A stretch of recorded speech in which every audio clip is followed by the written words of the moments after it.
Bollywood hero Saif Ali Khan పై గుర్తు తెలియని ఆగంతకుడు దాడి చేసిన సంఘటన ఇండస్ట్రీలో తీవ్ర సంచలనంగా మారిన విషయం తెలిసిందే.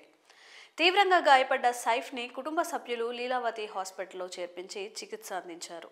ప్రస్తుతం ఆయన ఆరోగ్యం నిలకడగా ఉందని వైద్యులు తెలిపారు.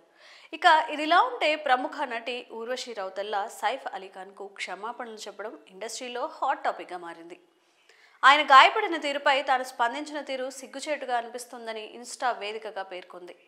వివరాల్లోకి వెళితే సైఫ్పై జరిగిన దాడి ఘటన గురించి ఊర్వశి రౌతెల్లా స్పందిస్తూ ఆయనపై జరిగిన ఈ ఘటన దురదృష్టకరమని, ఆయన త్వరగా కోలుకోవాలని కోరుకుంటున్నానని అన్నారు. ఆ తర్వాత తన చేతికి ఉన్న డైమండ్ రోలెక్స్ వాచ్, మినీ వాచ్ని చూపిస్తూ వాటి గురించి వివరించారు. నేను నటించిన డాకు మహారాజ్ 105 కోట్ల కలెక్షన్ క్రాస్ చేసింది. ఈ సినిమా మంచి సక్సెస్ అయినందుకు సంతోషంగా ఉంది. మా అమ్మ నాకు డైమండ్ రోలెక్స్ వాచ్ బహుమతిగా ఇచ్చింది. అలాగే మా నాన్న నాకు మినీ వాచ్ ఇప్పించాడు. కానీ నేను వీటిని ధరించి ధైర్యంగా బయటకు వెళ్లే పరిస్థితి లేదు. ఎందుకంటే ఎవరైనా మనపై అలా దాడి చేస్తారనే భయం ఉంటుంది అని చెప్పింది. అయితే సైఫ్పై స్పందించమంటే అసందర్భంగా తన ఖరీదైన వాచ్ల గురించి చెప్పడంపై తీవ్ర విమర్శలను ఎదుర్కొంటోంది.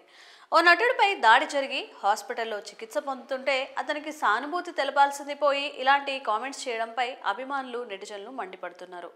దీంతో ఊర్వశి సైఫ్కి క్షమాపణలు చెప్తూ ఇన్స్టాగ్రామ్లో ఫోటో షేర్ చేసింది. సైఫ్ సార్, మీరు నన్ను క్షమించాలి. మీరు బాగుండాలని మనస్ఫూర్తిగా కోరుకుంటున్నాను. మీ గురించి మాట్లాడే సమయంలో నేను అలా ప్రవర్తించి ఉండకూడదు.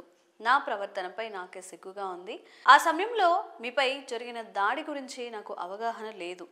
అలాగే డాక్ మహారాజ్ సక్సెస్ మీట్లో ఉన్నాను. ఆ సినిమా వల్ల నాకు వచ్చిన బహుమతుల గురించి మాట్లాడాను. నేను అలా కామెంట్స్ చేసినందుకు సిగ్గుపడుతున్నాను. ఇప్పుడే మీపై జరిగిన దాడి గురించి పూర్తి వివరాలు తెలిసాయి.